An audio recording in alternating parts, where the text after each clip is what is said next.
من هو الأفضل بين جمال بالماضي ووليد الركراكي؟ في هذا الفيديو سنجيبكم على هذا السؤال: من هو الأفضل؟ هل هو جمال بالماضي أو وليد الركراكي؟ إحصائيات جمال بالماضي. الفرق التي دربها: درب المنتخب الجزائري، ودرب المنتخب القطري، ودرب نادي الدحيل.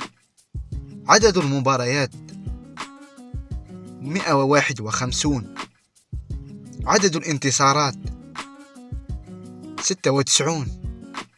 عدد التعادلات 30. عدد الهزائم 25. عدد الألقاب 6. إحصائيات الركراكي. الفرق التي دربها: الجيش الملكي المغربي، نادي الفتح الرباط المغربي، الوداد البيضاوي المغربي، المنتخب المغربي. عدد المباريات 169. عدد الانتصارات 103. عدد التعادلات 25. عدد الهزائم 29. عدد الألقاب 7. وفي الأخير نستنتج أن وليد الركراكي يتفوق قليلا على جمال بالماضي من ناحية الخبرة، حيث درب وليد الركراكي فرقا أكثر من جمال بالماضي.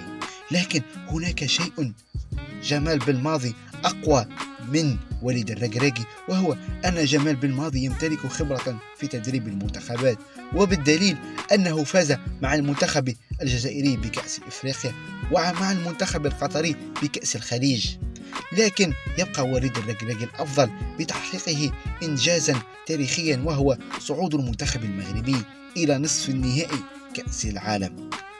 لكن مع هذه التفوقات وليد الركراكي يبقى أيضا جمال بالماضي من أحد أفضل المدربين في إفريقيا والعالم.